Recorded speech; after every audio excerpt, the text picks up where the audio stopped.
Today I have the privilege of talking about plant-based diets and the prevention, treatment, and remission of type 2 diabetes. And I have to say it, the real truth about health, the one luxury is we get a good chunk of time to go through this. So I'm able to go into more detail than I often am permitted to do. So let's begin. We'll start with an overview. I want to talk a little bit about type 2 diabetes remission, including the definition and the lines of evidence that we have for the remission of type 2 diabetes. And then I want to look more specifically about what we know about the evidence for plant-based diets in the prevention, treatment, and remission of type 2 diabetes. And finally, we'll end with the practical piece, 10 steps to optimizing plant-based diets for treating type 2 diabetes. So let's begin with the big question. Can type 2 diabetes be driven into remission? And the answer is absolutely. While type 2 diabetes is progressive for many people, it doesn't have to be. Historically, type 2 diabetes, especially in medical communities, was viewed as a chronic, irreversible condition, and treatment was really centered around blood glucose control. We now know that for many individuals, remission is possible. And while glycemic control still remains important, the therapeutic goal needs to evolve from management to remission. And, for many years, the whole concept of remission was very controversial. It's not controversial anymore. In fact, remission has been defined by a number of leading diabetes organizations, including the American Diabetes Association. And a consensus statement was released in 4 leading diabetes journals in 2021, 2022. And the diabetes remission was defined as having an A1C of less than 6.5% measured at least 3 months after the cessation of glucose lowering medications. So not only is it accepted in the mainstream, we have a definite definition of remission. And we have a couple of lines of evidence for the remission of type 2 diabetes. And it all began with the first line of evidence, which was actually bariatric surgery. The second with diet therapies that produce sufficient weight loss to restore insulin sensitivity. So let's begin with bariatric surgery. We'll touch on this very briefly. But in the 2000s, studies reported that bariatric surgery led to the rapid normalization of blood glucose, even, and this is an important even, prior to significant weight loss.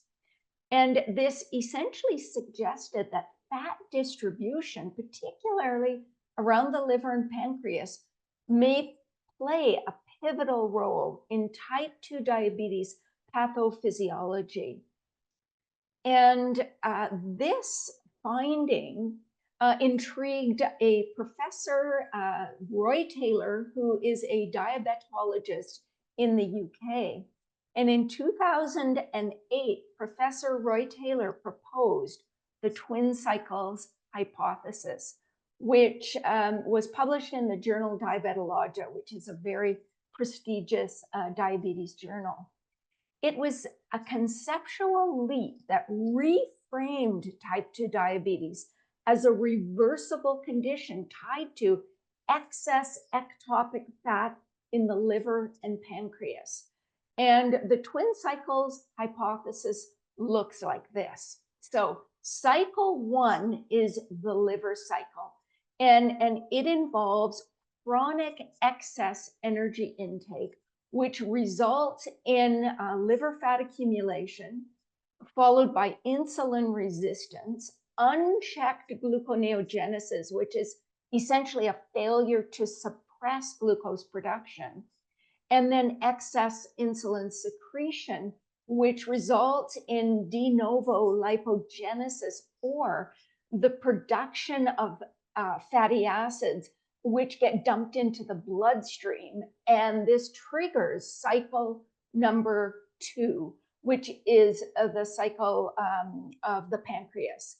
And what happens here is we get a spillover of excess fatty acids into the pancreas, which causes beta cell dysfunction and reduced insulin secretion, resulting in hyperglycemia or high blood sugar. Now, Roy Taylor hypothesized that interrupting these 2 cycles by reducing liver and pancreatic fat could reverse the metabolic defects of type 2 diabetes and trigger remission.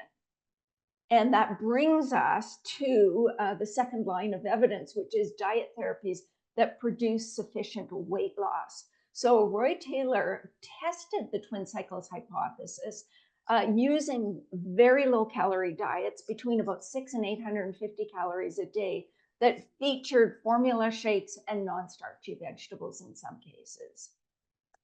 So the first 2 studies he did were Counterpoint and Counterbalance. Counterpoint was a small study of 11 individuals, all of whom had short-term type 2 diabetes, no more than 4 years duration.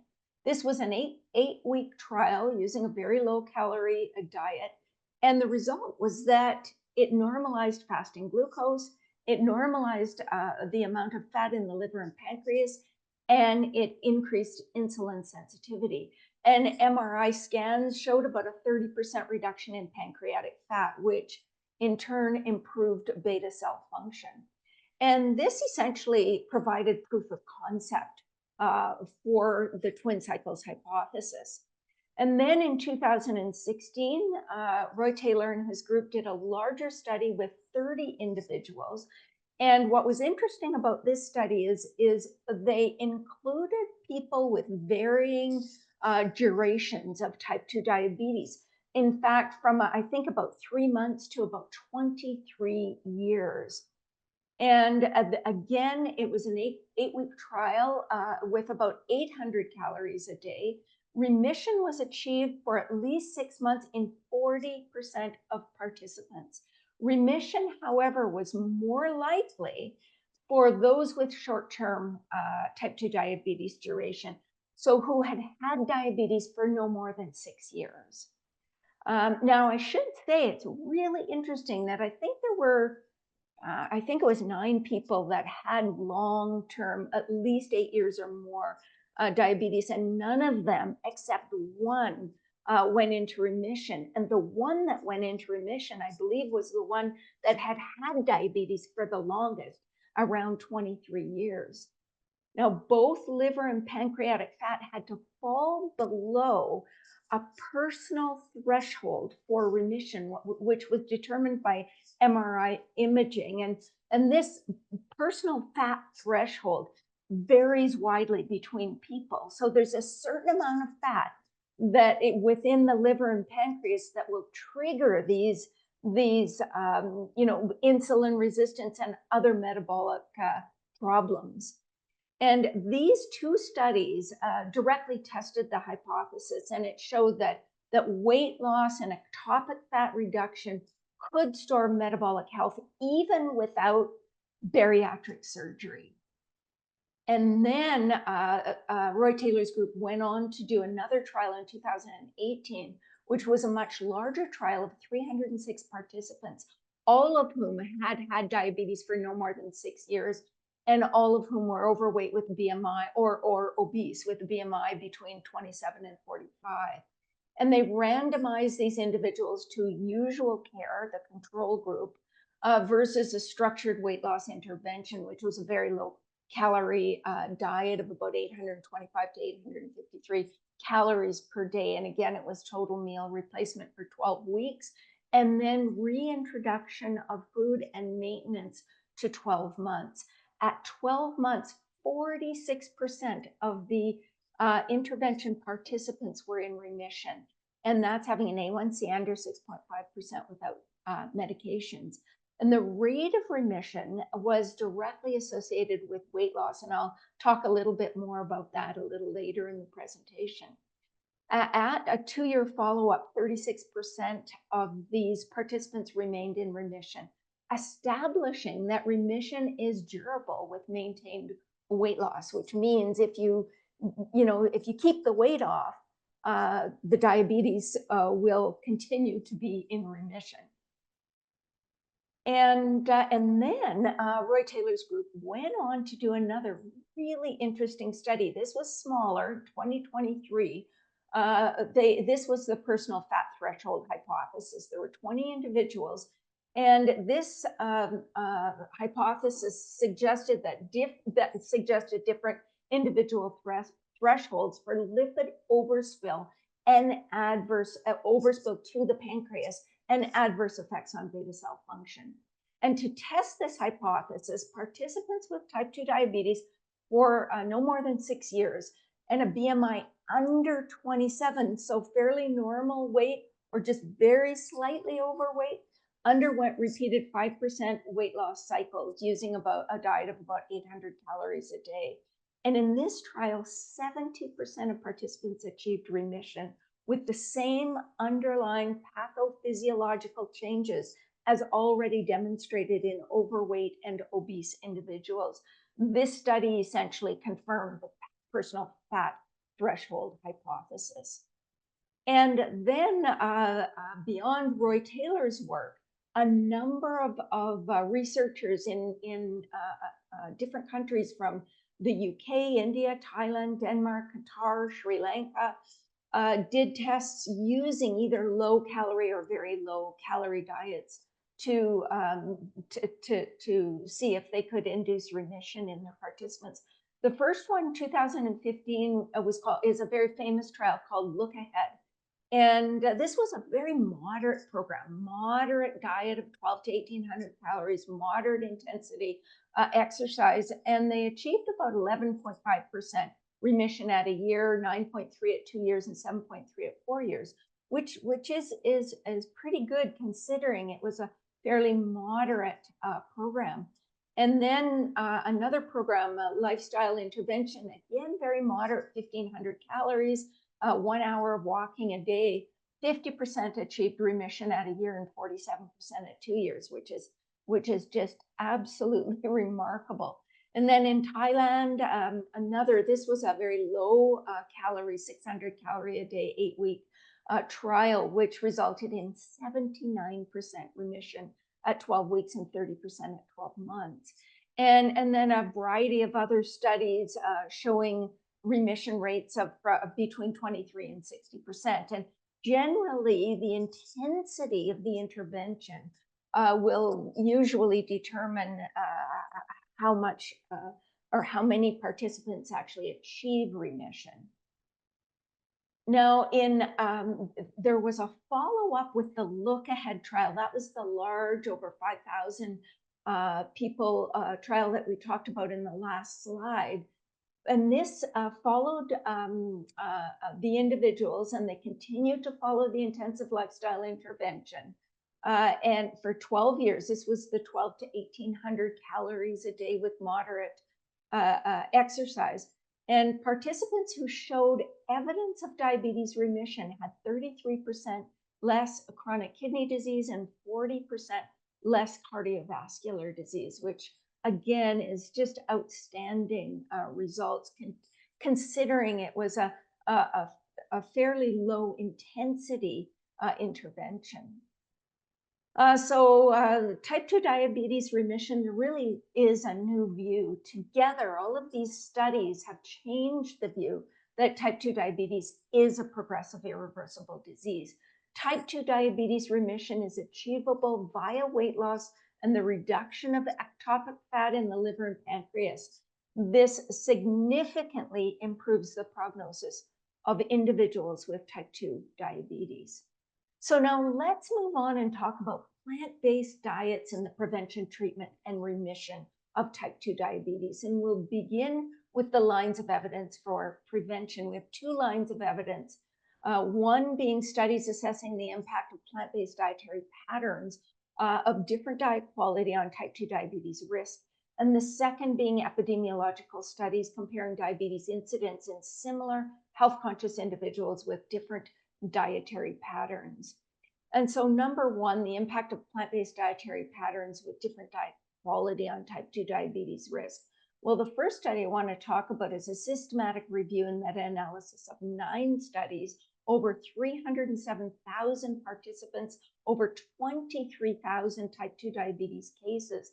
They reported that adherence to plant-based dietary patterns reduced type 2 diabetes risk by 23%, but adherence to healthy whole food plant-based dietary patterns reduced type 2 diabetes risk by 30%. So not surprisingly, more impressive results with the healthy whole food plant-based diet. Now, you may or may not be familiar with something called PDI. This is the plant-based diet index, but this has been used to look at type 2 diabetes risk as well. And it's essentially a diet quality scoring system that was developed to examine the relationship between plant-based diets and disease risk. And first we have the PDI, which gives positive scores for plant foods and reverse scores for animal foods. And then we have the healthful PDI, or HPDI, which actually gives positive scores for healthy whole plant foods, and less healthy plant foods and animal foods receive reverse scores. And then we have something called the UPDI, or the unhealthful PDI, which gives positive scores for less healthy, more processed plant foods, and reverse scores for healthy plant foods and animal foods. So let's look at the results of the most recent study looking at these particular indicators. So this is the UK Biobank 2024, over 113,000 participants followed for 12 years.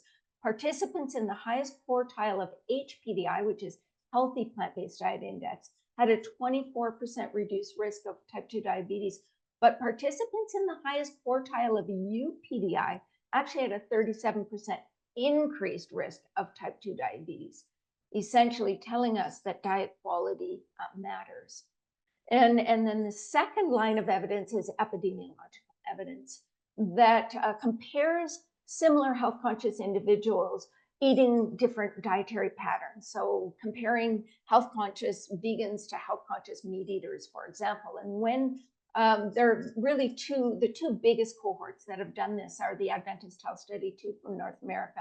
And they reported a 21% lower risk of type 2 diabetes among pescatarians, a 38% lower risk among lacto-ovo-vegetarians, and a 62% lower risk among vegans. And then Epic Oxford reported a 35% lower risk in lacto-ovo-vegetarians, a 47% lower risk among vegans, and a 53% lower risk among pescatarians. So in summary, we have pretty strong evidence suggesting that plant-based, vegetarian, and vegan diets reduce the risk of type 2 diabetes.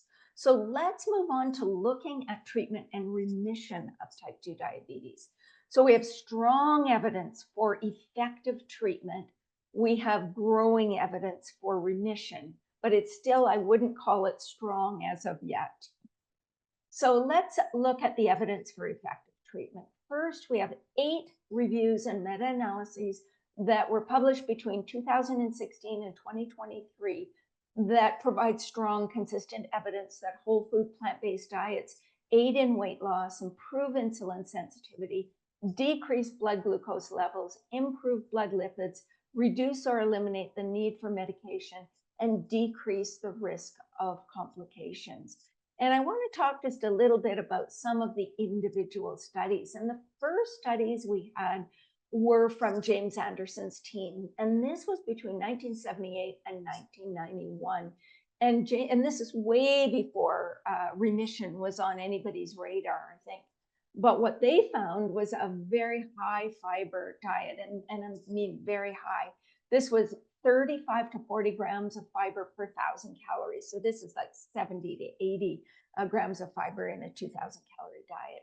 So it was also a high carbohydrate, about 70% of calories from carbohydrate, plant-based diet, and it resulted in significant reductions in body weight, blood glucose, and the need for insulin or diabetes medication. So a remission was actually achieved in some of Dr. Anderson's patients, but that wasn't called remission at the time, but it was pretty impressive research. And then in 2011, we had a study from the Czech Republic, and the experimental group was vegetarian with less than 1 serving of low-fat yogurt per day, so pretty close to vegan, versus a control group, which was the conventional diabetes diet.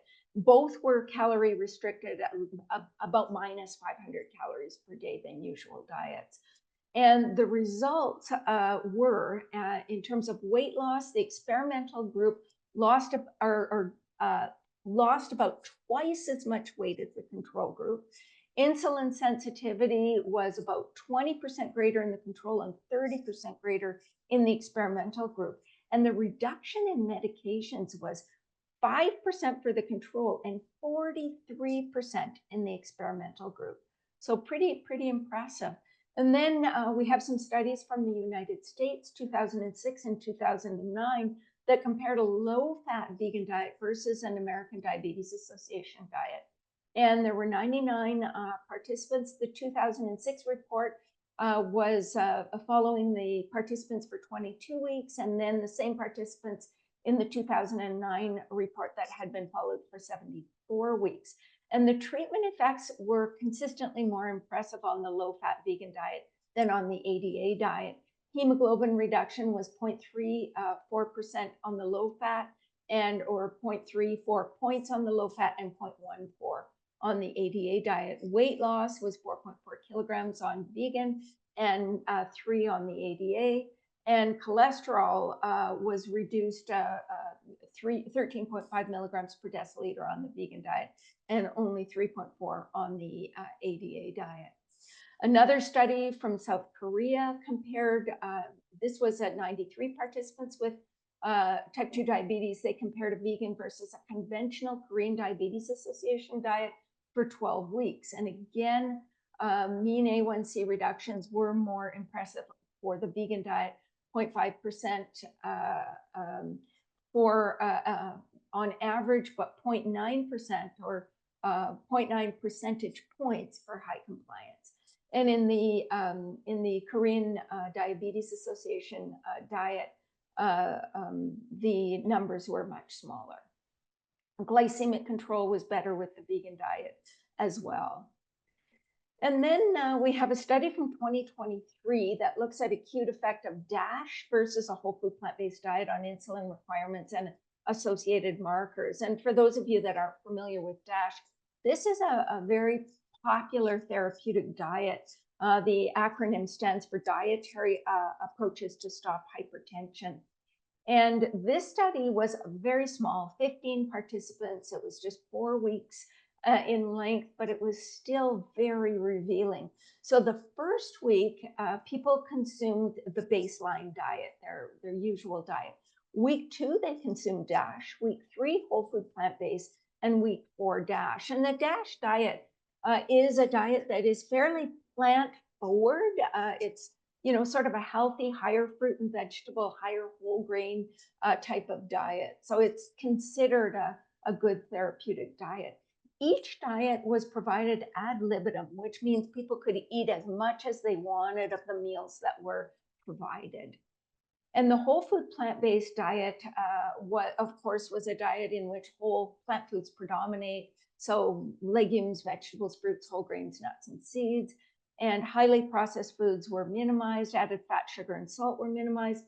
Animal products were completely excluded. So this was a essentially vegan diet.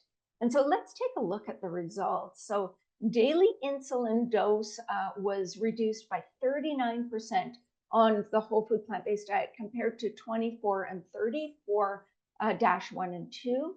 And the green bar around the results shows that the whole food plant-based diet outdid the DASH diet.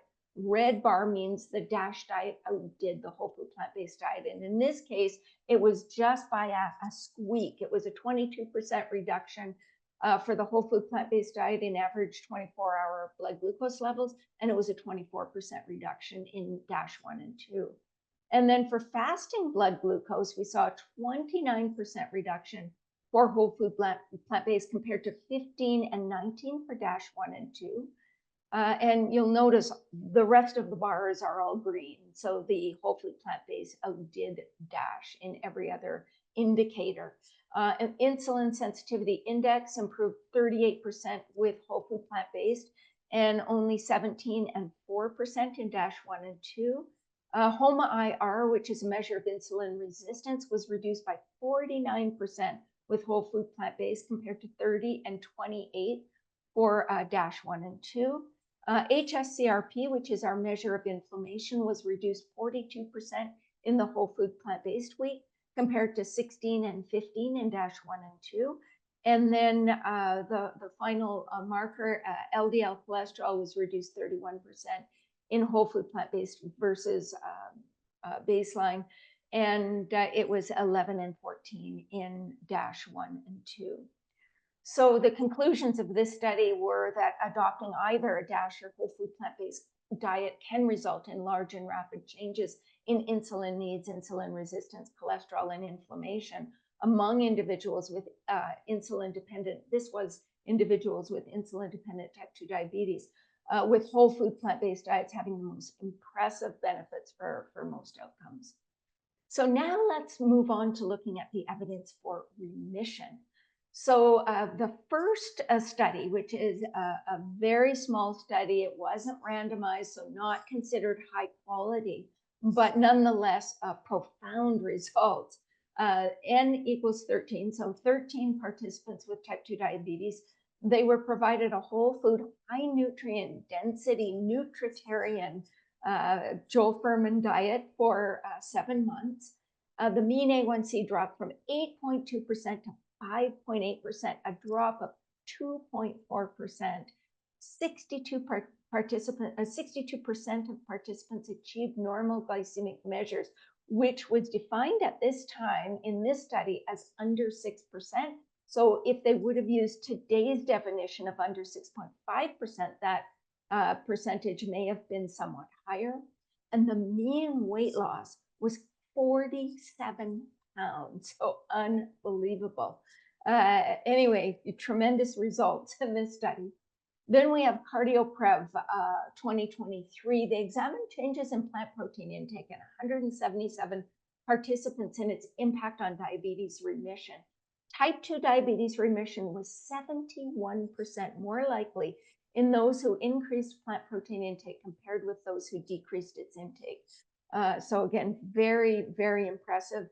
The increase in plant protein was associated with a lower intake of animal protein, cholesterol, saturated fatty acids, and fat, and a higher intake of whole grains, fiber, carbohydrate, legumes, and tree nuts.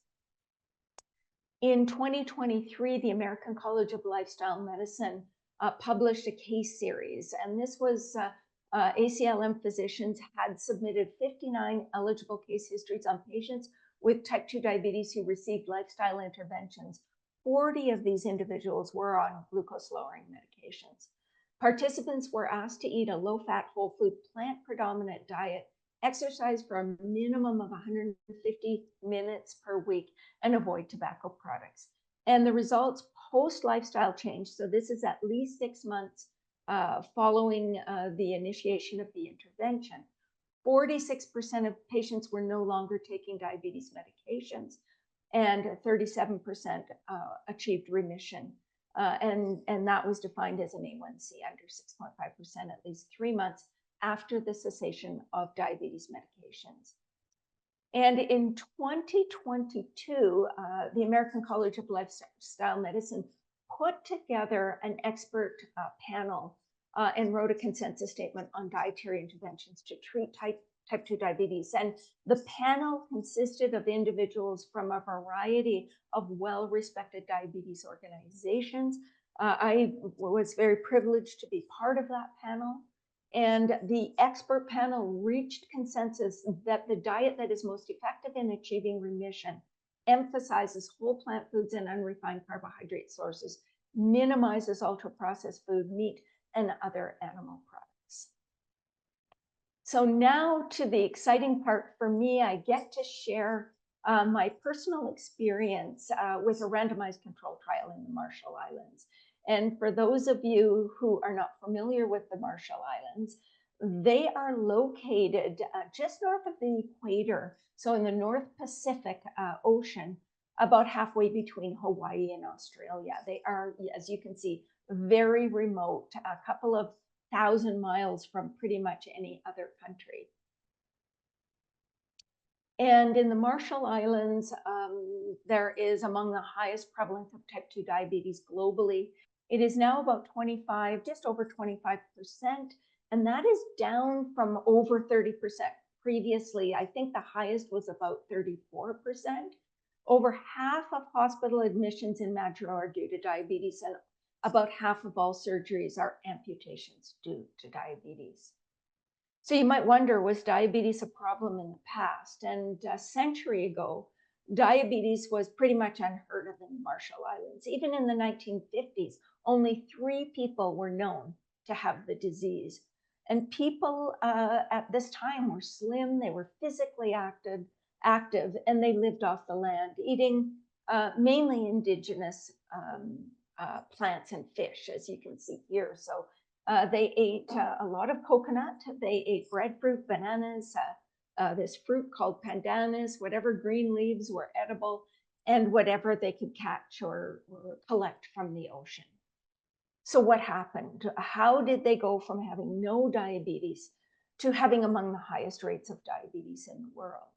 Well, while the epidemic is the result of a complex interplay of nutritional and socioeconomic factors, urbanization really drove the key culprits, which were an insufficient supply of healthy indigenous foods and an increased reliance on imported, highly processed foods, and a decline in physical activity. So diets changed, and they changed profoundly. So you can see images here. This little girl in the left upper corner is having a popsicle and a can of Pepsi at about 6:30 in the morning. So I'm guessing this was breakfast. The little girl in the middle is eating her standard school lunch, which is white rice and in this case, chicken. The kids' favorite snack is ramen noodles. And I can remember watching children eating ramen noodles and cracked open the pack of noodles, and they just eat them dry out of the package. But they opened a package of Kool-Aid powder and sprinkled it on top before eating the noodles. And then I saw this child open this package of white powder and poured it on top. And I asked the Marshallese person standing next to me, what are they putting on those noodles? And they said, oh, that's a Sinamoto, which is pure MSG. So favorite snack. The meal on the right is a funeral or celebration, typical funeral or celebration meal. White rice, meat, a ham sandwich, some soda biscuits, a donut. And then in the bottom left is a first birthday party. You can see the bins of mostly processed meat, some chicken here, but ham and wieners and so forth. That you can see this little this toddler is drinking some sort of bright red beverage, which I'm guessing is luau. And luau is the #1 beverage in the Marshall Islands. And the first ingredient is high fructose corn syrup. So it's mainly high fructose corn syrup and food color. And then you can see the Spam on the bottom right, and that is one of the favorite canned meats in the Marshall Islands. And of course, the lifestyles changed dramatically as well. People were purchasing food in grocery stores instead of working hard, like climbing coconut trees to get their fruit and spearfishing. And taxis became common and definitely a much more sedentary lifestyle. So I was part of a team that was invited to conduct a randomized control trial, which in fact was the first ever randomized control trial in the Marshall Islands and the first ever lifestyle intervention ever conducted in Micronesia. And I was charged with designing the nutrition part of the program, which was the, the education, the menus, and so forth. And I brought my husband for the first 5 months, and my son Corey, my husband Paul, and my son Corey, and this was the very first team that came, and this was really the project of Canvas Back Missions, which was a Seventh-day Adventist mission group that had been providing medical teams to support people in Micronesia for many years. And they partnered with the Marshall Islands Ministry of Health to conduct the study for Marshallese staff and so forth. Now, the study design, it was an open label, parallel arm, randomized controlled trial. There were 169 adults with type 2 diabetes that were randomized to receive either standard medical care, which was the control group, so short form SMC, or the plant-based diet and exercise and other lifestyle interventions as well. This was, of course, the intervention group. And you can see in this picture, this is Dr. John Kelly, and he was, really the primary investigator. He was also the founding president of the American College of Lifestyle Medicine. And myself, and this is Ketty Gowdy, another dietitian that came to help out. And then our Marshallese staff, and one lady here is the second from the right. It was a Japanese volunteer who was absolutely invaluable in helping us during the start of the program. So this program involved 12 weeks of intensive lifestyle medicine. And the first 2 to 4 weeks, we had a more intensive program after the first 2 cohorts. But basically, the first month or so was very intensive, and then the intensity of the program waned. So we went from seeing people 4 times a week for 6 or 7 hours a time to twice a week, and the last month once a week. And then we followed them for 6 months, and they were trying to do things at home. But the lifestyle medicine really focused on healthy, whole food, plant-based diet and exercise. But we touched on all the pillars of lifestyle medicine in the program.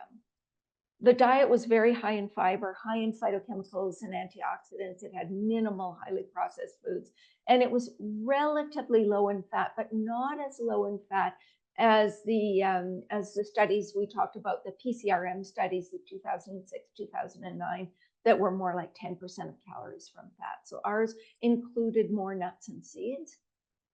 And as part of the program, we were very committed to exercise. So we did cardio and strength classes every day. The participants were with us, and walking after meals. So after every meal, breakfast, lunch, and dinner, our participants walked. And I can tell you that made a huge difference in outcomes. We provided education sessions. So a typical 5-hour program with us would look like they would start with exercise, then we would have a cooking class, then we would have dinner together, then we would have education session, and a walk would fit in there right after the meal as well. And our education sessions included, of course, food and nutrition information, gardening, exercise, stress management, information about sleep, social connection, freedom from addiction, care of your eyes and feet, and medical management, medications, complications, all of those things. This man is Dr. Kamal. He was the surgeon at the hospital. And so he came to present on why it's so important that when you get a sore, when you have diabetes, you come to the hospital right away and not wait until you have gangrene and he has no choice but to amputate. So we really partnered with hospital staff as well. So let's take a quick peek at the results. So first of all, for fasting blood glucose, we saw average drops of 72 milligrams per deciliter at 2 weeks. in the intervention group. At 12 weeks, it was 45, and at 24 weeks, it was 25. So you can see as the intensity of the intervention wanes, so do the results. A1C dropped by 2 points at 12 weeks, which is really remarkable. Really the best results of any study other than Dr. Furman's study that we talked about. However, using a tool called the medication effect score, we estimated A1C would have been reduced by 2.4% at 12 weeks, which was identical to Dr. Furman's trial, and 1.6% at 24 weeks, had the medication dosages not been reduced. HSCRP, which is our measure of inflammation, dropped 1 to 1.5 points. Weight dropped about 6.2 pounds at 12 weeks and about 5.5 at 24 weeks. So not nearly as much weight loss as Dr. Furman's trial. And then HOMA-IR, which is a measure of insulin resistance, dropped about 2.5 points at 2 weeks and about 2.1 at 12 weeks and almost 1 at 24. Triglycerides fell really strongly, and this was really quite unusual. In a lot of trials, we don't see this level of drop in triglycerides. So 47 milligrams per deciliter at 2 weeks, 38 at 12 weeks, and 20 at 24 weeks. So as you can imagine, this trial was considered a success. We saw remission in 23% of participants with a baseline A1C of under 9. And 63% of, and we didn't look, I wish we would have looked at the duration of diabetes in association with the percent of participants that achieved remission.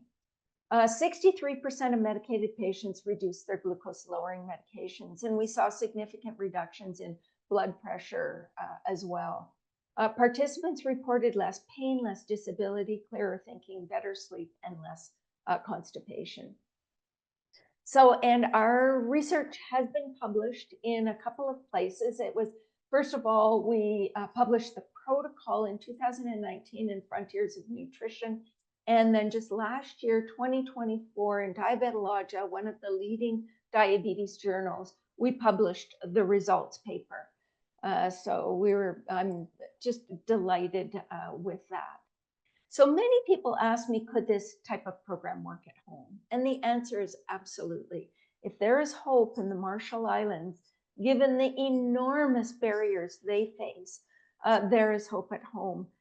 In the Marshall Islands, produce is expensive. There's limited opportunities for fitness. Everything is more difficult. Medical care is more challenging. And so for us, to me, it should be a breeze by comparison. So let's move on to talk about what makes whole food plant-based diets so effective in treating type 2 diabetes. Well, first and preventing. First of all, there is less overweight and obesity in plant-based eaters. And so you can see these are Epic Oxford and Adventist Health Study numbers, but basically this pink underneath or over top of the bars is the healthy BMI range. And you can see in Epic Oxford, everybody was within the healthy BMI range, even the omnivores. However, the leanest were the vegans, which are the green bar, lacto-ovo-vegetarians, the blue bar, and fish eaters, the yellow bar. But in Adventist Health Study 2, the only group that fell within the healthy BMI range were the vegans, with a BMI averaging 23.6. All of the other categories were above. So generally, the more plant-based you go, the lower the BMI. Well-designed plant-based diets tend to maximize protective factors like fiber and prebiotics and antioxidants and phytochemicals, while they minimize potentially harmful factors such as saturated fat, refined carbohydrates, the pro-inflammatory molecule in meat called mu5GC, endotoxins, and pro-oxidants. And they really help us to get to the root causes of type 2 diabetes and put a lid on the drivers of this disease, like inflammation, oxidative stress, lipotoxicity, and dysbiosis. And I want to just touch on each one of these. drivers of diabetes. So inflammation, we have a systematic review and meta-analysis of 21 studies that compared omnivorous participants to people eating plant-based diets and found that those eating plant-based had lower CRP. For vegans, it was about a half a point or 0.5 milligrams per liter lower. And for vegetarians, it was 0.25 milligrams per liter lower. And in pre-diseased participants with impaired kidney function, vegetarian diets were associated with an almost 4 milligram per liter reduction in CRP. Oxidative stress, plant-based diets are associated with reduced oxidative stress, likely owing to the higher intakes of antioxidants and lower intakes of pro-oxidants. There was a 2022 study that examined multiple oxidative stress biomarkers and reported lower oxidative stress among vegans compared to omnivores. For lipotoxicity, vegans have been shown, and just in case you haven't heard the term lipotoxicity, lipotoxicity is the storing of fat in places where it's not meant to be, like our liver and pancreas and our muscle tissue, for example. Vegans have been shown to have lower intramyocellular lipids, which is lower lipids in the muscle tissue, which is a marker of lipotoxicity, than matched omnivores. And low-fat vegan diets have been shown to reduce the likelihood of lipotoxicity as well. And finally, dysbiosis. Vegan diets promote changes in the gut microbiome that are associated with weight loss, a reduction in fat mass and visceral fat volume, and an increase in insulin sensitivity. And fiber-rich plant foods supply prebiotics to beneficial gut bacteria with very favorable health impacts. And the bottom line is we know enough. We know enough to make lifestyle medicine our first line of therapy for people with type 2 diabetes. And so that brings us to the dietary protocol part of this presentation, 10 steps to optimizing plant-based diets for the treatment of type 2 diabetes, with the dietary goal being remission. Step number 1 is achieve and maintain a healthy body weight. This is absolutely critical. And a healthy body weight is not the same for everyone. For some people, a BMI of 24 is too much. They're still storing too much fat in their liver and pancreas. So our personal fat threshold matters. And even people that appear to be of normal weight may need to lose weight in order to reduce insulin resistance. So reducing body fat stores is really key. Restoration of healthy body weight is strongly associated with diabetes remission, as we saw in the DIRECT trial. But even a modest weight loss of 5 to 10% of initial body weight can improve insulin sensitivity and glycemic control. So let's dig a little deeper into those DIRECT trial results. And you recall, this was a very low calorie meal replacement for 12 weeks and then food reintroduction to 12 months. And at 12 months, 46% of the participants had achieved remission compared to 4% in the control group. But remission rates, this is the really interesting piece of this research, were directly correlated with weight loss. So people that lost at least 15 kilograms or 33 pounds, 86% of them went into remission.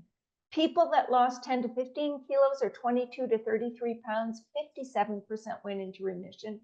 People that lost 5 to 10 kilos or 11 to 22 pounds, 34% went into remission. And people that lost 0 to 11 kilograms or 0 to 24 pounds, only 7% went into remission. So for many people, losing at least 15 kilograms or 33 pounds is a very, very powerful way to induce diabetes remission. So what diet is best for weight loss? Well, any diet that provides a caloric deficit can produce weight loss, as Roy Taylor demonstrated with the liquid meal replacements. People could eat Twinkies if they ate 800 calories a day and still lose weight. But the reality is the diet that is best for weight loss is one that also decreases morbidity and mortality, that supplies adequate nutrients, and that is accessible, sustainable for the long term, and culturally appropriate for the individual who's following the diet. If we look at vegetarian diets and weight loss, we have a meta-analysis of 12 randomized controlled trials that found vegetarian diet groups lost significantly more weight than non-vegetarian diet groups, about 4.5 pounds more. Vegan diets were more effective than lacto-ovo-vegetarian, with about a 5.5 average weight loss versus about 3.3 in lacto-ovo-vegetarian diets. And those consuming vegetarian diets with energy restriction experience significantly greater weight reduction than those without, sort of the ad libitum diets, about 5 pounds versus about 2.5, so about twice as much weight loss with the energy restricted diets. Now, a lot of people ask about keto, because keto diets have been shown to be fairly effective for at least short-term weight loss. But there was this is the highest level study that you can get. This is a metabolic ward study with 20 adults that randomized individuals to consume one of two diets ad libitum for 2 weeks, followed immediately by the alternate diet for 2 weeks. And this study was done in 2021. This is Kevin Hall's group.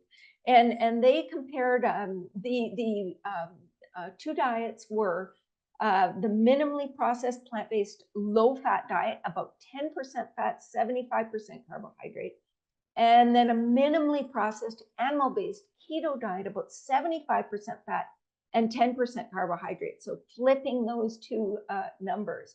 Weight loss after 2 weeks was higher in the keto diet. It was 3.9 pounds compared to only 2.4 in the plant-based diet. However, weight loss on keto was mostly water, not fat.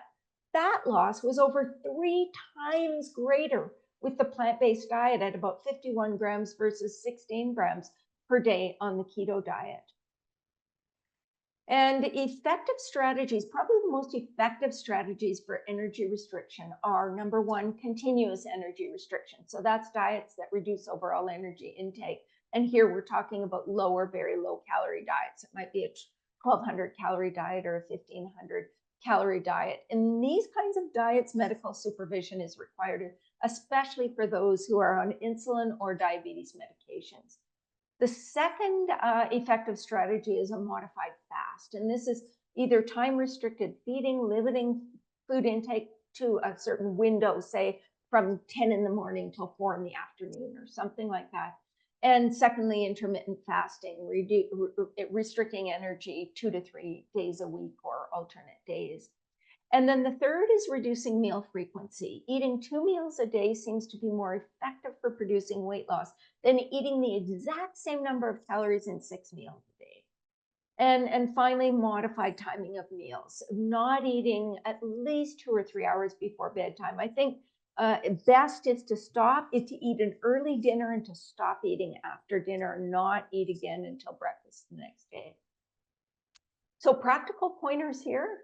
Eat less calorically dense foods. So when we look at the caloric density of the number of calories per gram of food, the very highest is oil. Then things that are fried, like potato chips and fried chicken. Then, more calorically dense foods like donuts and cheddar cheese, those kinds of things. You can see at least 4 to almost 9 calories per gram. Compare that to beans, barley, bananas, watermelon, romaine lettuce, having about between 0.2 and 1.4 calories per gram. And what does this mean? It means that you can eat a much bigger volume of food eating these whole plant foods than you can eating these more concentrated sources of calories. And that gives you more satiety, more fiber, more of all of those things. Number 2 is to practice portion control. And we really found this in the Marshall Islands research, that controlling portions is important when eating even healthy energy dense foods.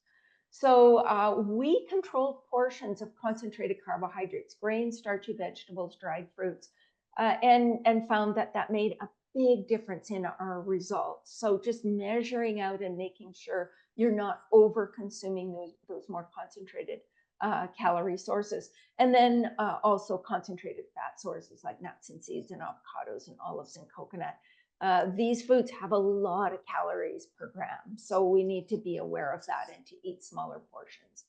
Number 3 is to drink water. Don't drink your calories unless those calories are replacing a meal. So you're having a smoothie to replace a meal, that can be acceptable. But otherwise, don't drink calories, and eat less often, as I mentioned, aiming for at least 4 to 6 hours between meals, drinking water, herbal tea between meals. And that brings us to step number 2. We want to minimize ultra processed foods. And this one, I just can't overstress the importance of this step. So what are ultra processed foods? Well, these are nutrient poor, energy dense, industrially processed foods made from cheap, highly refined carbohydrates, fats, and sometimes proteins. And to make ultra processed foods look and taste like real food, and to enhance their shelf life, dyes and other colors, flavors, artificial sweeteners, stabilizers, bulking agents, defoaming agents, anti-caking agents, emulsifiers, glazing agents, and preservatives are added. And examples are things like sugar-sweetened beverages, pre-sweetened breakfast cereals, a lot of the commercial white flour products, salty snacks, packaged fried noodles, processed meats, chicken or fish nuggets, fish sticks, most commercial ice creams, processed cheese and cheese spreads, ready-to-eat foods like pre-prepared pizza, meat pies, margarine, shortening, all of these are UPFs. And UPFs, there was a study, a huge umbrella review of 45 meta-analyses that reported that UPFs are directly linked to 32 harmful health effects, including mortality, obesity, type 2 diabetes, heart disease, hypertension, cancer, mental health disorders, and sleep disorders. And the main mechanisms of action are these foods displace healthful foods, reducing diet quality. They contribute to weight gain by increasing energy intake by an estimated about 500 calories a day. They concentrate harmful components like added sugars, solid fats, sodium, food additives, and industrial processing products. They reduce protective components like fiber and phytochemicals, and they alter the food matrix, which can negatively impact digestion, nutrient absorption, and satiety.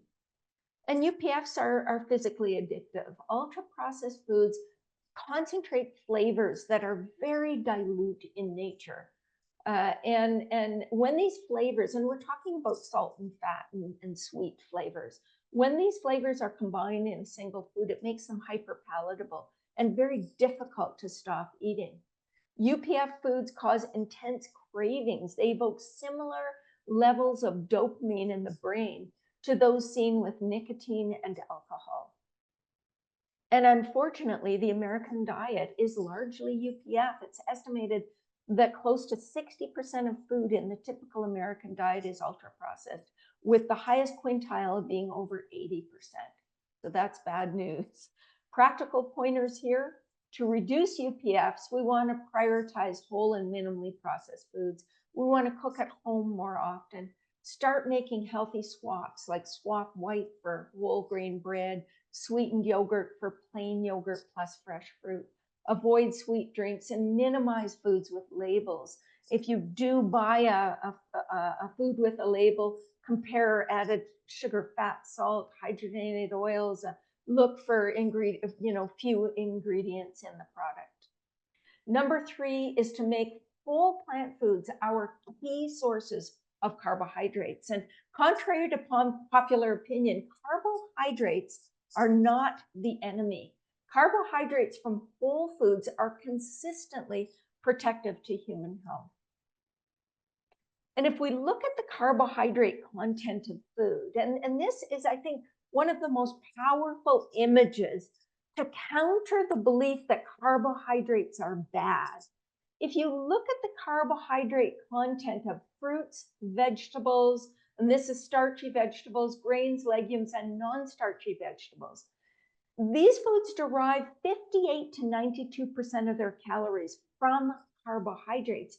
These are the healthiest foods on the planet. Contrast that, nuts and seeds are the only plant food that are relatively low in carbohydrates at an average of about 12%. Contrast that to eggs and meat, poultry, fish, with 0 eggs with 3% of calories from carbohydrates. Dairy products, especially fluid milk, has a reasonably high level of carbohydrates for an animal product at about 37% from lactose, of course. If we look at the research on carbohydrates and diabetes risk, we see the percent of calories from carbohydrates really has little influence on diabetes risk. The lowest rates of diabetes in the world are found in populations eating fairly high carbohydrate diets. It's really the quality of carbohydrates that determines health outcomes. And quality is a function of the source of the carbohydrate, the degree of processing of that source, and the glycemic response to that food. So high quality carbohydrates are carbohydrates that are intrinsic to whole plant foods, legumes, fruits, vegetables, whole grains, nuts, and seeds. These foods are loaded with protective components like fibers, prebiotics, and phytochemicals and antioxidants. Low quality carbohydrates, on the other hand, are carbohydrates that have been stripped of their protective components by food processing or refining before they're actually consumed. And this includes sugars, starch, like table sugar, syrups, and starches like white flour products, white rice, and processed starchy vegetables like potato chips. Low quality carbohydrates are bad news. Diets that are rich in refined carbohydrates increase our risk for overeating and obesity, metabolic associated fatty liver disease, insulin resistance, metabolic syndrome, and diabetes, dyslipidemia or high blood lipids, and cardiovascular disease. Carbohydrate quality and type 2 diabetes risk has also been assessed. There was a study of over 70,000 women followed for 24 years that found comparing extreme quintiles of consumption, refined starches were associated with a 23% increased type 2 diabetes risk, whereas unrefined fiber-rich carbohydrates were associated with a 20% decreased type 2 diabetes risk. Unfortunately, most of the carbohydrates consumed in most nations nowadays are refined. Let's talk just a little bit about added sugars. There was an umbrella review on sugar and health in 2023 with over 8,600 articles, 73 meta-analyses that found added sugars have significant harmful associations with 18 endocrine and metabolic outcomes, 10 cardiovascular outcomes, 7 cancer outcomes, and 10 other outcomes. And the authors recommended that we reduce free sugars or added sugars to below 25 grams a day, which is about 6 teaspoons a day, and limit consumption of sugar-sweetened beverages to less than 1 serving a week. And they defined 1 serving as 7 to 12 ounces. Many servings in movie theaters are 32 to 40 plus ounces. To put that into perspective. So when you think about no more than 6 teaspoons a day, well, you get more than 6 teaspoons. You get about twice as much as that in 1 12-ounce soda, in a flavored coffee, in a cup of fruit yogurt, or in a large pastry like a cinnamon bun. You get almost 6 teaspoons just from a serving of food we don't even think of as being high in sugar, like an energy bar, or barbecue sauce, or instant oatmeal. For instant flavored oatmeal, for example. And American adults are averaging 17 teaspoons a day. I think adolescents is about 21. And if you're looking at a food label, 1 teaspoon of sugar is about 4 grams of sugar on the label. And if we look at where sugars are coming from, almost half of all sugar consumed in the United States comes from sugar-sweetened beverages. And then about a third, almost a third, comes from sweets and snacks, and then the rest from grains and mixed dishes and so forth. But if we did nothing more than eliminate sugar-sweetened beverages and sweets and snacks, we'd be there. We'd be doing fine. Sugar-sweetened beverages increase type 2 diabetes risk. There was a meta-analysis of 10 studies, over 25,000 type 2 diabetes cases that found every 8-ounce serving of sugar-sweetened beverage increased type 2 diabetes risk by 21%.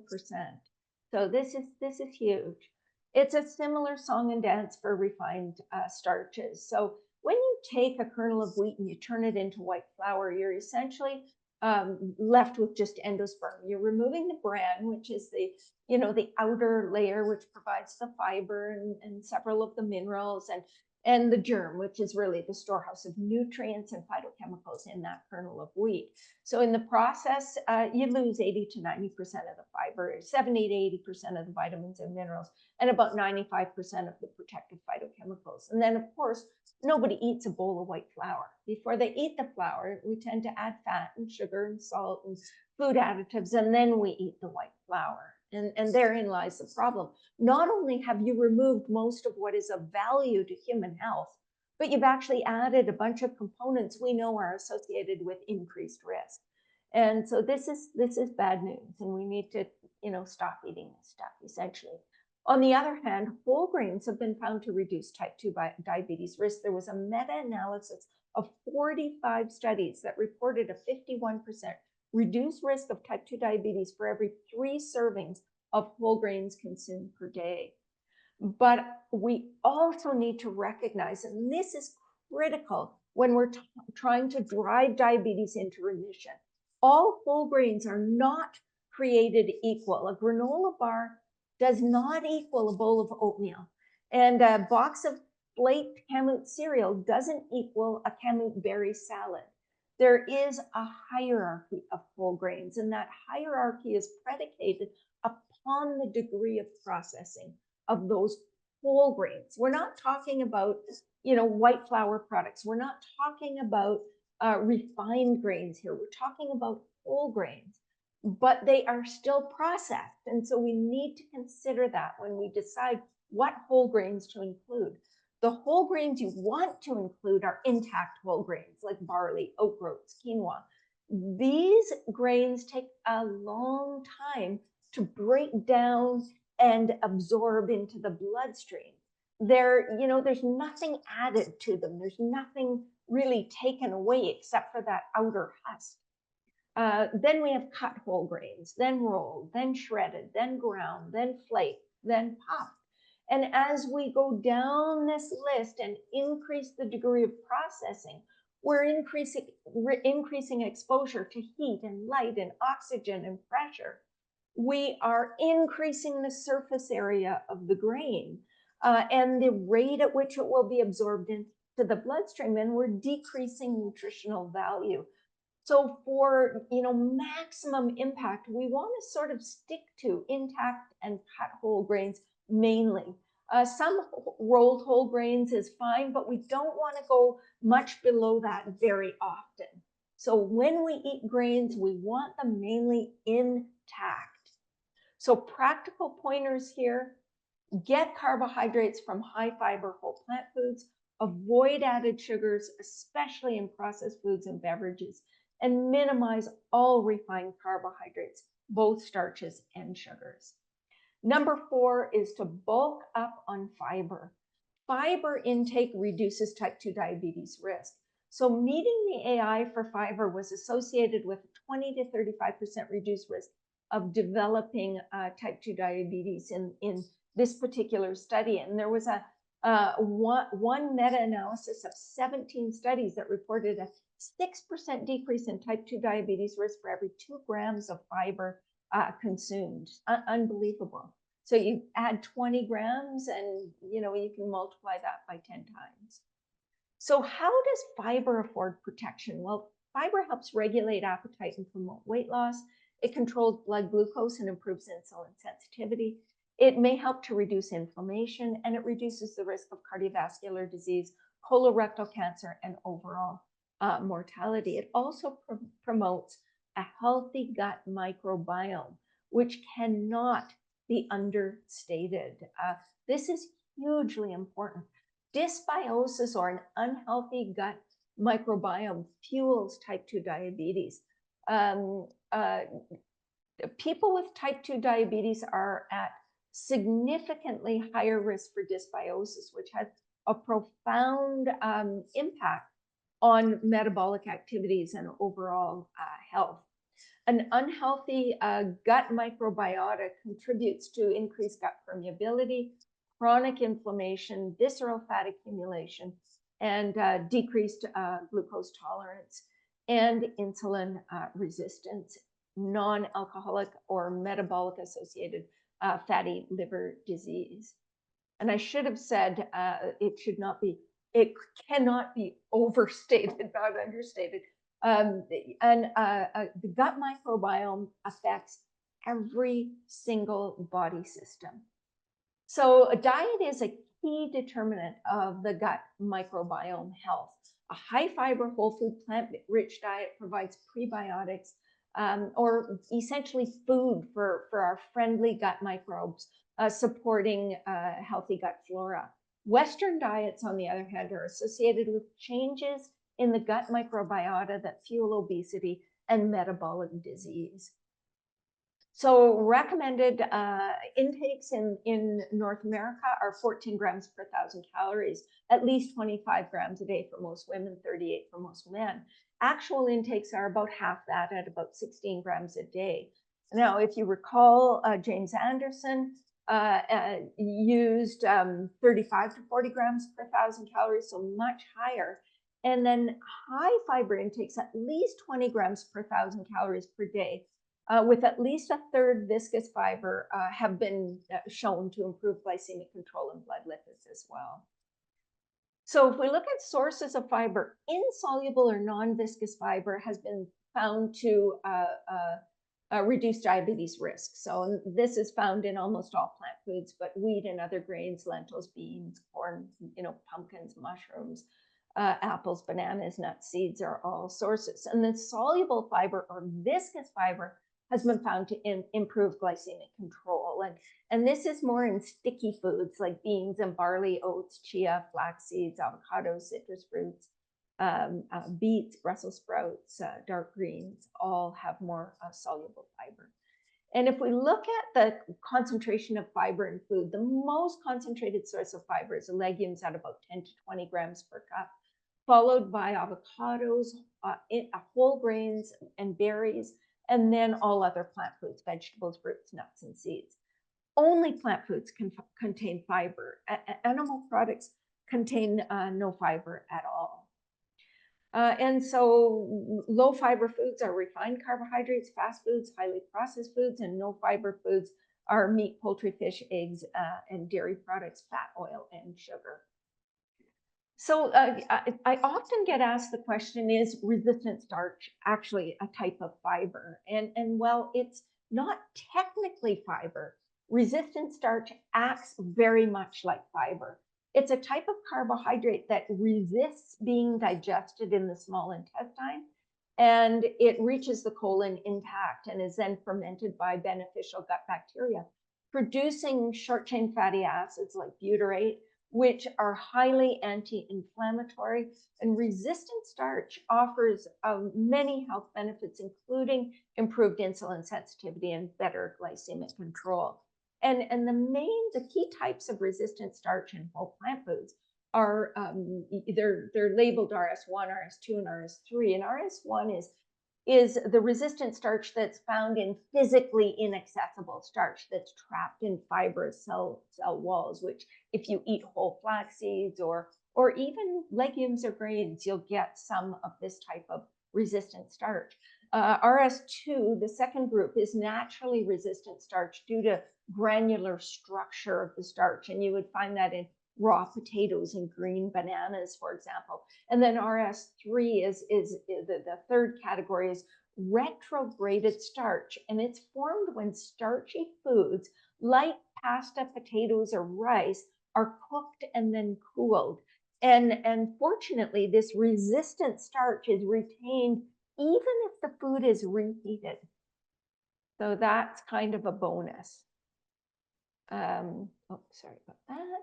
And practical pointers here include a variety of high fiber foods, include foods rich in soluble fiber and resistant starch, and select unprocessed legumes and or grains at each meal. Number 5 is to reduce the glycemic index and the glycemic load of the diet. And we have convincing evidence that low GI-GL diets reduce the risk of type 2 diabetes, improve glycemic control in people with type 2 diabetes, improve insulin sensitivity and beta cell function in people with type 2 diabetes, improve blood lipids and inflammatory markers, including C-reactive protein, and reduce the risk of coronary heart disease.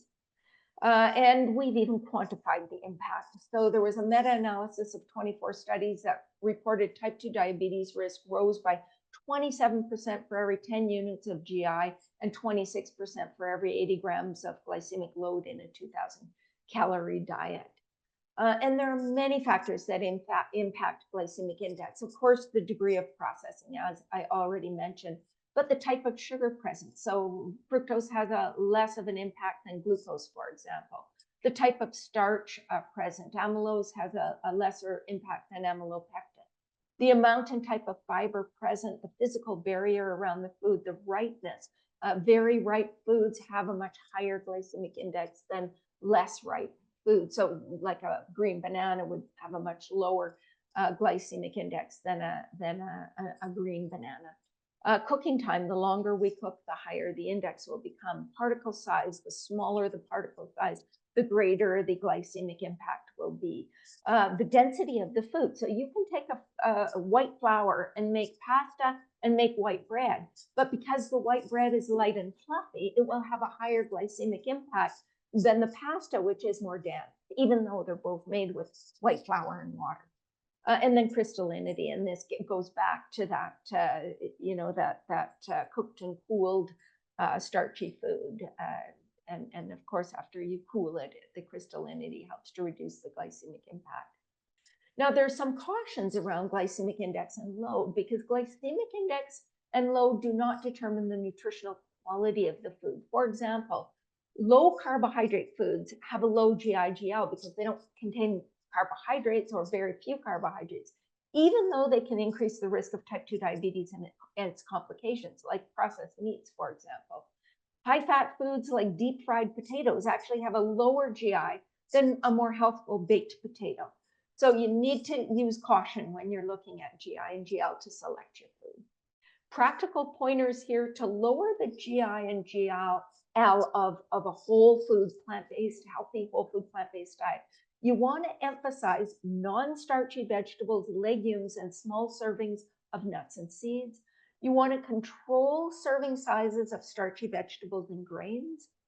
You want to select, because they tend to have a higher glycemic load, and select lower GI starchy vegetables and whole grains like squash instead of potatoes, and intact rather than ground grains. And then the other thing you can do to reduce the glycemic impact of meals is to add things like legumes, or these are high protein plant foods, healthy fats like avocados, nuts, and seeds, acids like lemon or lime or vinegar, and certain herbs and spices have also been found to lower the glycemic impact of meals. And I illustrate three here: cinnamon, ginger, and fenugreek. Number 6 is to pick plant sources of protein. If we look at legumes and type 2 diabetes risk, the incidence of type 2 diabetes in almost 65,000 women was 38% lower in those with the highest versus lowest quintile of legume intake. And for soybeans, it was 47% lower with the highest versus lowest quintile of intake. And there was a 2021 review of beans and cardiometabolic diseases. And this report is quite comprehensive, and they go through all of the advantages. Legumes have an anti-obesity effect. They have an anti-diabetic effect. They have cardioprotective effect. They have a positive gut health effect, all of which can improve outcomes for people with diabetes. Meat, we see the exact opposite. So there's a meta-analysis of 28 studies showing the risk of type 2 diabetes increased by 31% for every 100 grams or 3.5 ounce serving of meat, and by 46% for every 1 3/4 ounce serving of processed meat. In this study, there wasn't a significant association for poultry or fish with diabetes risk.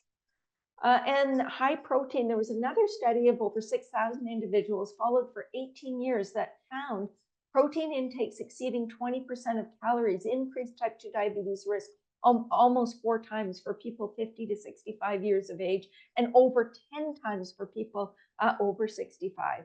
But these associations were abolished or greatly attenuated if the protein came from plant foods rather than animal products.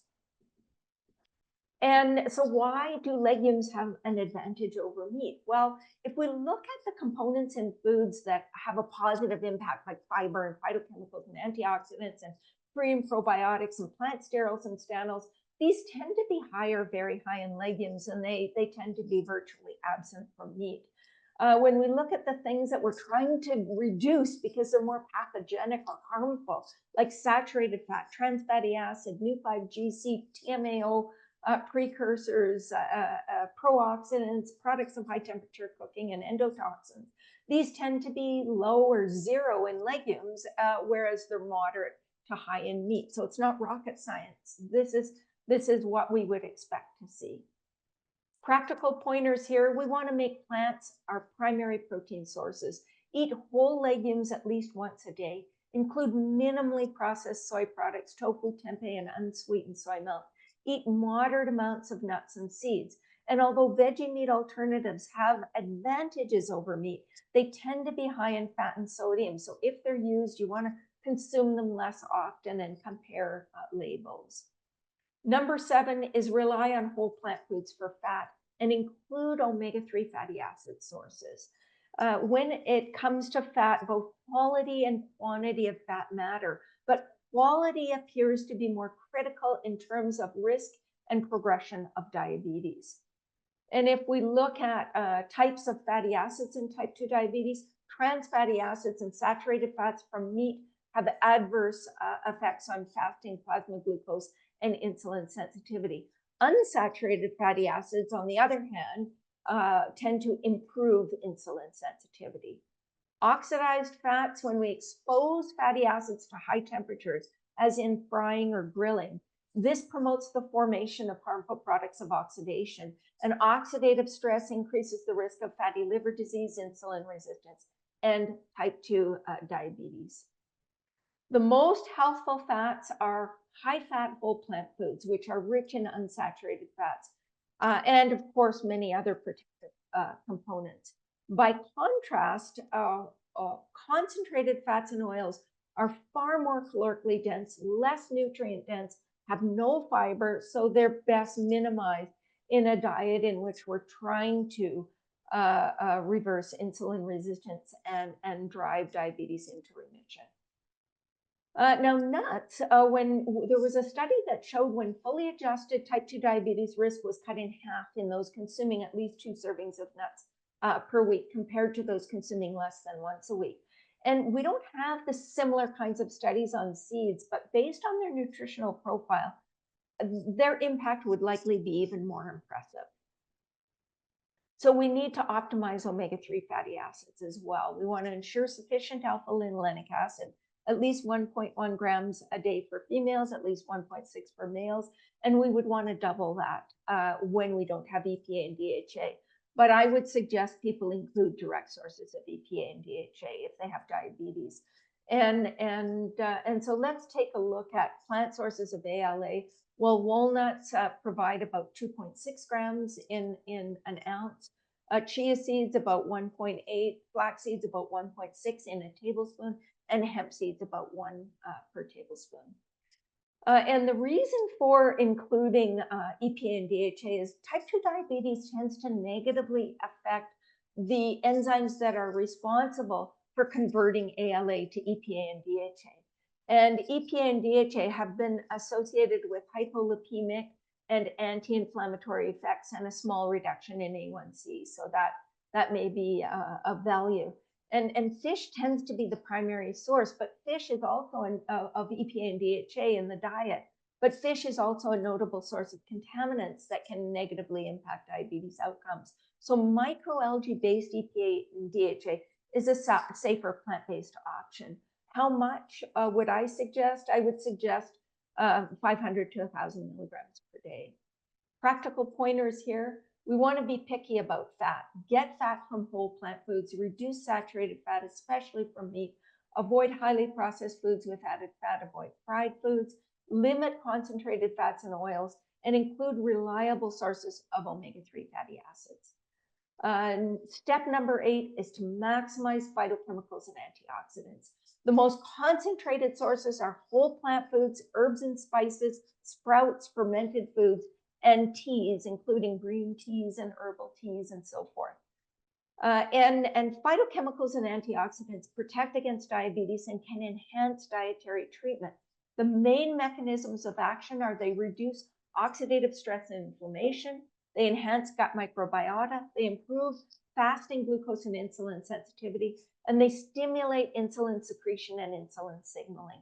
Practical pointers here: think variety. The wider the range of plant foods in the diet, the greater variety and content of phytochemicals and antioxidants. Some people say eat at least 30 different plant foods a week. I think I eat 30 different plant foods in 1 or 2 meals each day. So I think this is not a high bar. We want to think color. The richest sources of phytochemicals are often the most colorful. We want to pick maybe purple instead of white onions, dark instead of light greens, black instead of brown rice, red or black legumes instead of white more often. We want to eat more raw foods because raw foods contain enzymes that help to convert phytochemicals into their bioactive metabolites or their active forms. For example, cruciferous vegetables contain myrosinase that helps convert glucosinolates into isothiocyanates like sulforaphane. And allium vegetables help convert allicin to the more active form allicin, and all of these can be of benefit. We want to start sprouting because when you eat sprouted foods, when you sprout a food, that little tiny plant needs to be protective. So the phytochemical army that is poised to protect this little plant multiplies often by 5 to 50 times. We want to pile on the herbs and spices because these are also very concentrated sources of antioxidants, especially turmeric. Drink antioxidant-rich teas as well. Number 9 is to minimize dietary contaminants. And the worst offenders are environmental contaminants, the byproducts of high temperature cooking, and the byproducts of high temperature cooking. And environmental contaminants, we're talking about things like pesticides in conventional produce, heavy metals like mercury in fish and seafood, arsenic in rice, chicken, fish, and seaweed, persistent organic pollutants like PCBs and DDT and dioxins in fish, meat, and dairy products, and microplastics in seafood, salt, bottled water, honey, sugar, beer, chicken nuggets, rice, meat, milk, fruit, root vegetables. All sorts of foods can contain microplastics. And the damage done, these things can increase oxidative stress, fuel inflammation, disrupt hormones, damage vital organs, including beta cells, damage DNA in the central nervous system. And the practical pointers here: eat lower on the food chain, more plants, fewer animal products, choose organic whenever you can, and vary your grains. Inorganic arsenic can increase the risk of type 2 diabetes and cardiovascular disease. We want to eat a wide variety of grains. And if you eat rice, select it carefully. Certain areas like California tends to have less arsenic than in some of the deep south where the cotton fields used to be. You want to parboil it for 5 minutes in a large amount of water and then drain it, and then you can cook it as usual. Or you can cook it in 6 to 10 times more water than rice and then just drain it, but you will get rid of more nutrients doing it that way. We want to reduce our exposure to microplastics, and we want to avoid single-use plastic bottles and cutting boards and plastic utensils and so forth. Don't microwave in plastic. Reduce our intake of ultra-processed foods, which tend to have more microplastics, and limit our intake of seafood and salt, including Himalayan pink sea salt, black salt, and regular sea salt, and all the other foods mentioned previously. And then moving on to products of high temperature cooking, like heterocyclic amines, polycyclic aromatic hydrocarbons, and advanced glycation end products. We know that there's a study looking at red meat cooking methods. Over 59,000 women with red meat intake at least twice a week versus less than once a month, type 2 diabetes risk was increased by 29% with broiling, 23% with barbecuing, and 11% for roasting. And high temperature or open flame cooking methods for red meats, especially broiling and barbecuing, can further increase diabetes risk among red meat eaters. Heterocyclic amines are known carcinogens, but they're also associated with risk of type 2 diabetes. They form in meat, poultry, fish, and eggs when they're cooked at high temperatures, and they're not formed in plant foods at all. Polycyclic aromatic hydrocarbons are known mutagens. They're linked to lung, skin, and genital urinary cancers. They're positively associated with type 2 diabetes, and they're present in all charred foods, whether they're plant or animal. Advanced glycation end products are associated with prediabetes, diabetes, and complications of diabetes, and they contribute to insulin resistance. And the most concentrated sources are broiled or grilled processed meats, red meats, poultry or fish, other grilled or broiled foods, dark roasted nuts and seeds. Practical pointers here: avoid charred or blackened foods, especially meat, poultry, or fish. Avoid fried foods, and use moist cooking methods more often, like steaming, stewing, boiling water, sauteing. They produce fewer products of oxidation. And finally, number 10, ensure micronutrient needs are met. People with diabetes are at increased risk for micronutrient deficiency. So choosing nutrient-dense foods helps to ensure adequate nutrients when calories are restricted. The main micronutrients of concern are vitamin B12, vitamin D, potassium, magnesium, chromium, and the antioxidant nutrients like provitamin A, carotenoids, vitamin C, and vitamin E. And people who are eating varied whole food plant-based diets generally consume plenty of these nutrients, with the exceptions of B12 and vitamin D. So vitamin B12 sources unless they're fortified, and metformin reduces B12 absorption. So this is significant for people with diabetes. So we want to aim for at least 1,000 micrograms of B12 2 or 3 times a week. But for those who are 65 years of age or more, or who are on metformin, what is generally recommended is 500 to 1,000 micrograms per day. Vitamin D, most people don't get enough vitamin D from sunshine, and plant-based diets offer fewer food sources of vitamin D. So we would recommend 1,000 to 2,000 IUs a day or more as directed by your healthcare provider, depending on your status. So in summary, what to eat. This is not a diet of deprivation. This is a diet of really delicious, filling, satisfying, whole plant foods. We want to aim for at least 9 or more servings of non-starchy vegetables and fruits a day. And a serving is basically a cup of leafy greens or a half a cup of raw or cooked fruits or vegetables. We want to go for variety and color. We want to make dark greens a daily staple. We want to include berries as our premier fruit choice. For legumes, 3 or more servings per day. And this includes a half a cup of beans, lentils, split peas, tofu, or tempeh, or 2 tablespoons of peanut butter. We want at least one of these servings as whole legumes, beans, or lentils. We want to feature legume-based foods at every single meal, and that is not a difficult thing to do. It can be soy milk at breakfast. It can be a lentil or pea soup at lunch, or hummus, for example. And then whole grains and starchy vegetables, generally 2 to 5 servings a day, depending on your energy needs. So you'll go to the lower end if you require fewer calories, and a serving is a half a cup. We want to keep grains mostly intact. We want to select colorful starchy vegetables prepared without added fat. And we want to include 1 or more servings of nuts or seeds a day. And we want to, with the nuts and seeds, go for variety and omega-3s. So for omega-3s, chia, flax, and hemp seeds, walnuts. And then you can see different nuts and seeds provide different nutrients. We won't go into detail because my time is running out. And nuts and seeds, you want to keep portions moderate because they contain about 600 to 800 calories per cup. So you're wanting to sprinkle them on food more than eating them by the cupful. Use herbs and spices generously. Incorporate them at every meal, expand variety, add ethnic options.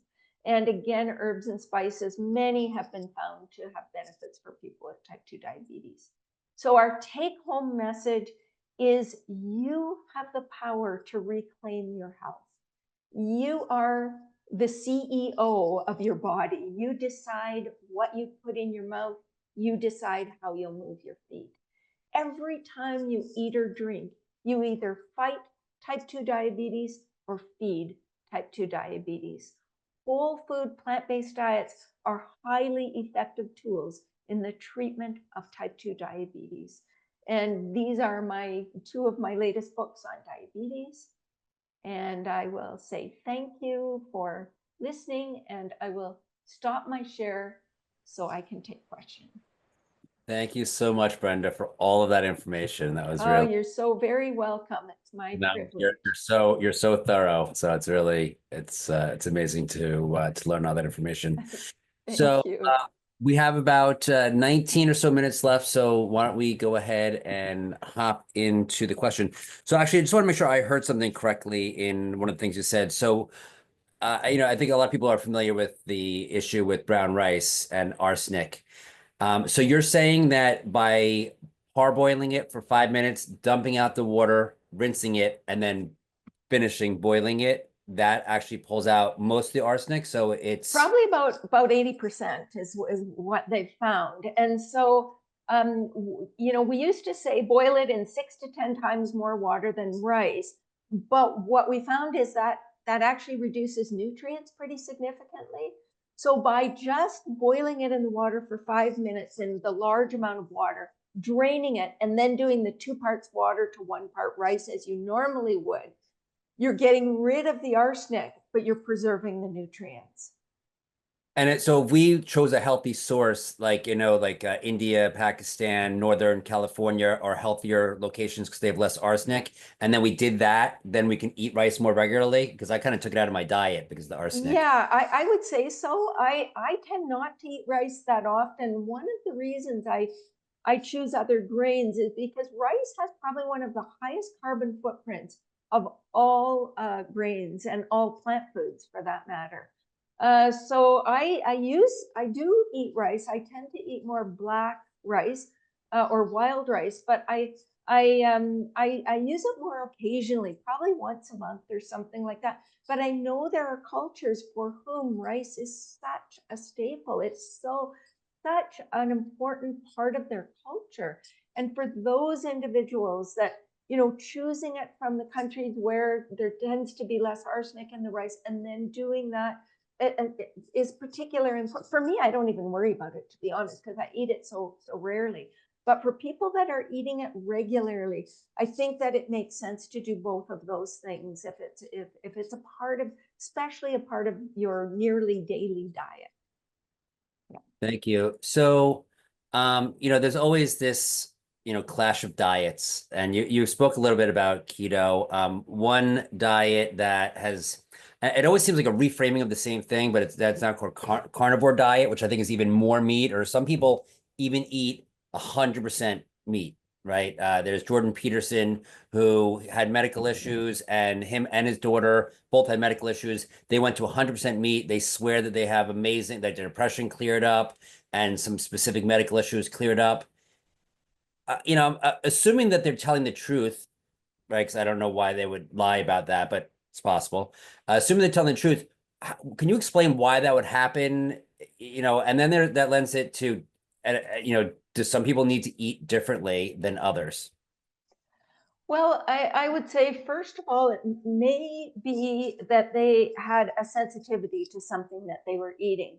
So if you're gluten sensitive and you go to eating a completely gluten-free diet that's just meat, a lot of those symptoms from your gluten sensitivity will disappear, of course. They're getting rid of ultra-processed foods. They're getting rid of soda. They're getting rid of, so many when you think 60% of the diet is ultra processed foods, you're getting rid of all of that. But I am very, very concerned about this style of diet because you're slathering this stuff in your intestines. We know this stuff is associated with increased risk of colon cancer. You're getting no fiber. You're getting no phytochemicals. You're getting, so many of the the prebiotics and probiotics and so many of the components that are strongly associated with disease risk reduction are gone as well. And so, you know, yes, it may calm down your, if you have SIBO or you have some sort of dysbiosis and your gut is very, you know, having a real hard time, it may feel like it's calming that down, but of course you're promoting growth of not great gut bacteria when you don't feed it, and you're not feeding it when you eat just meat. You're not getting any prebiotics at all, and so over time, your gut microbiota, it will not it will not be a good transformation. And so I'm, you know, just terribly, I'm concerned in terms of what it would mean for the world if people started eating more meat. I'm concerned what it would mean for animals, what it would mean to greenhouse gas emissions, but I'm concerned about health as well. I think it's an absolutely horrendous, horrific idea, even if it makes people feel a little better for a while. It's not a good idea long term. And there have been studies that have looked at percent of carbohydrates in the diet and risk of morbidity and mortality. And so many studies that consistently show the lowest intake of carbohydrates is associated with the highest risk of death and disease.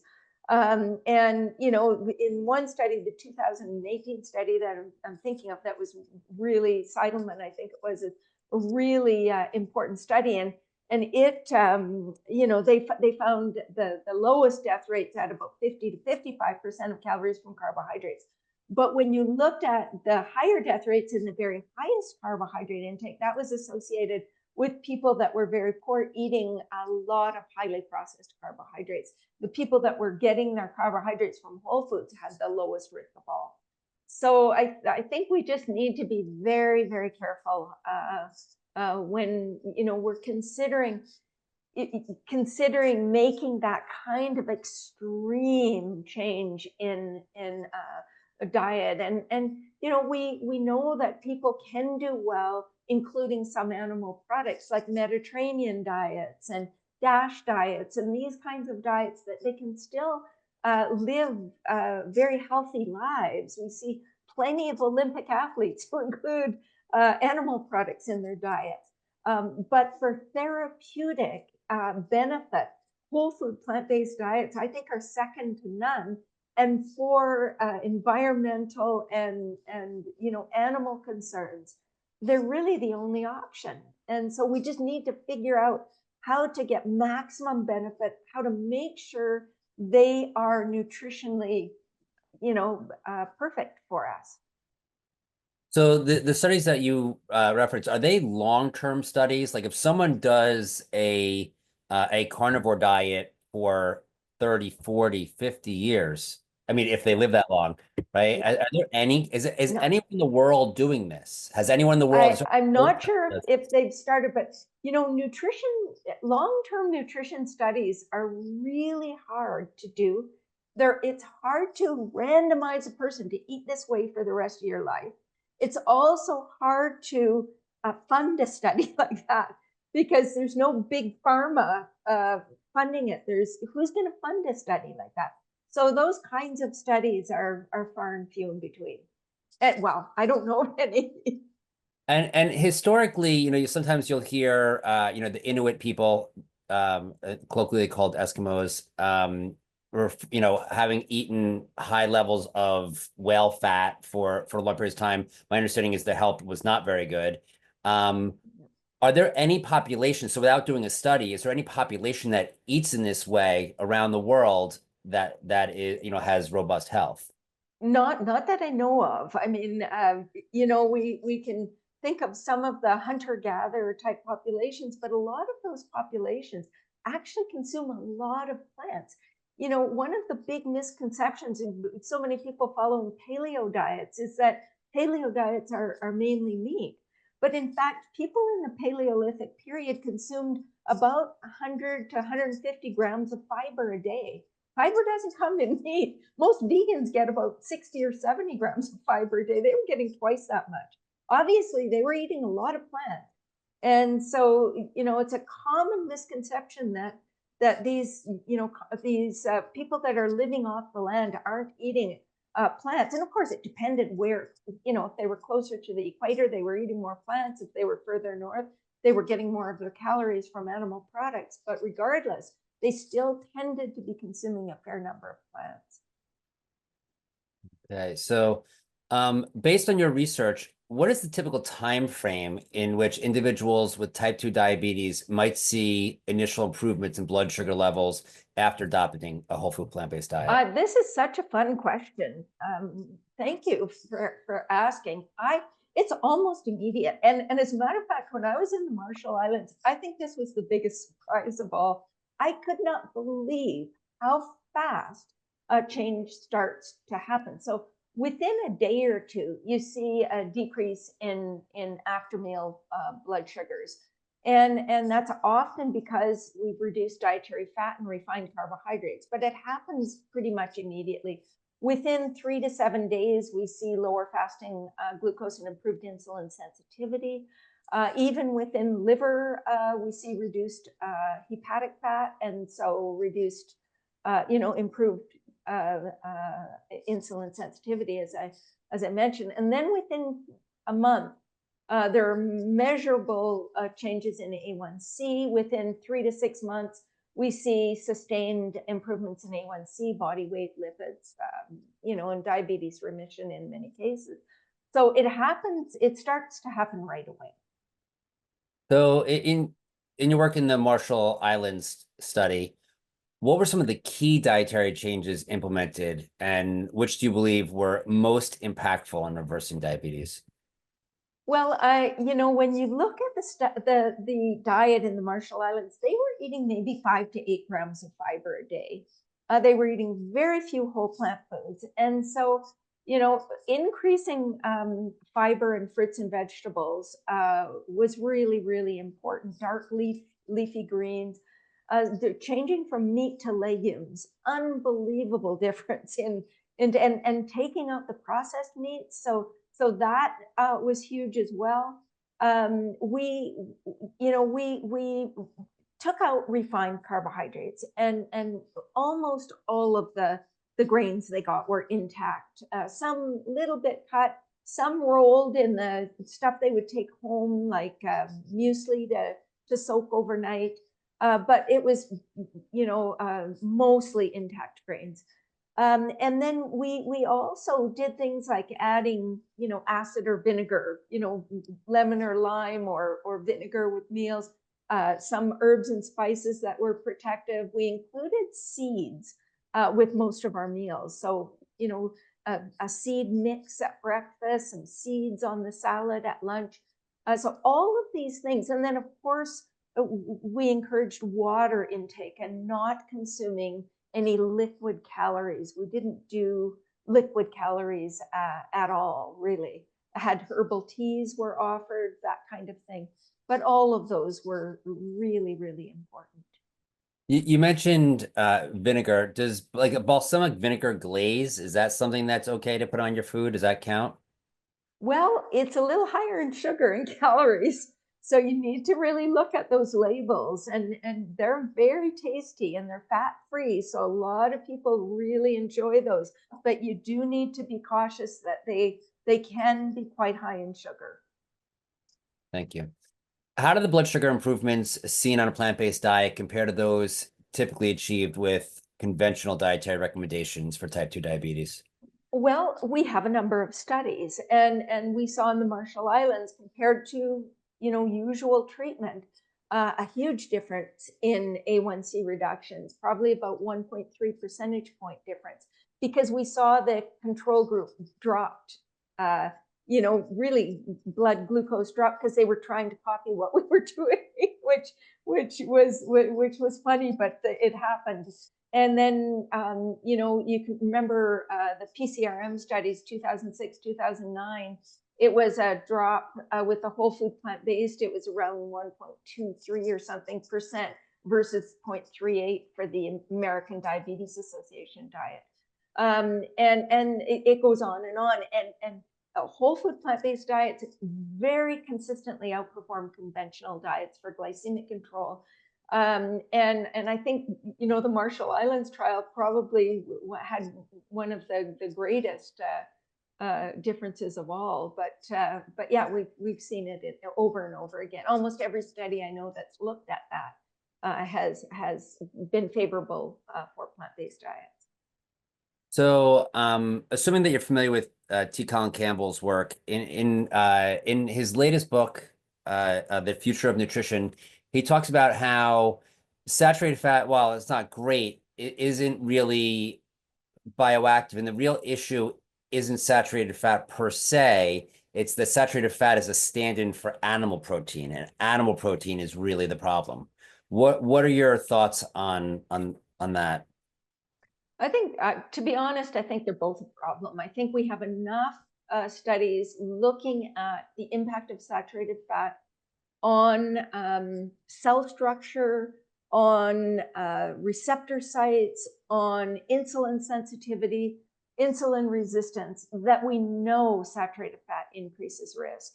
And so I guess I would say I agree and disagree. I agree that animal protein is a problem, but I believe saturated fats are a problem too. And I think the association between saturated fat and cardiovascular disease is very solid. Thank you. So you mentioned several individuals in Marshall Islands were able to completely reverse their diabetes. What do you think were the factors in those individuals that contributed to this reversal? Well, the people that are able to reverse their diabetes, generally the biggest factor is weight loss. They succeed but it's interesting that some people who are not that overweight are able to reverse their disease just by eating a higher quality diet.